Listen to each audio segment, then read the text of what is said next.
विदर्भ, मराठवाडा, तेलंगणा आणि आंध्र प्रदेश या ठिकाणांना एका सूत्रात बांधणाऱ्या तिरुपती अकोला तिरुपती या साप्ताहिक एक्सप्रेसचा शुभारंभ करण्यात आलाय।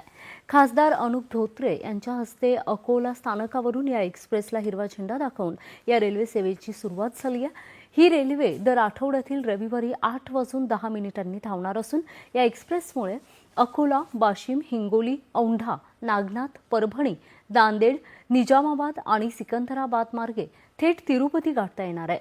या रेल्वे सेवेमुळे विद्यार्थी, शेतकरी, व्यापारी अशा सर्व प्रवाशांना याचा लाभ होणार असल्याची भावना त्यांनी व्यक्त केली आहे।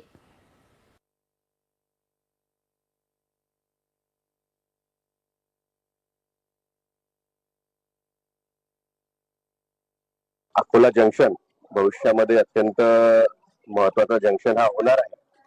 सध्याही अकोला स्टेशनवर जे पॅसेंजर्स आहे यांची संख्या जवळपास दिवसाला 20 ते 25,000 असते।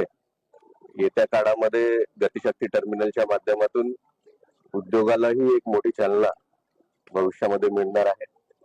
समृद्धी महामार्गाला जोडणारा हा ट्रॅक आहे आणि विशेष महत्व नॉर्थ साऊथ कनेक्टिव्हिटी असेल, ईस्ट ते वेस्ट कनेक्टिव्हिटी असेल, याकरिता अत्यंत महत्वाचा हा टर्मिनल आहे।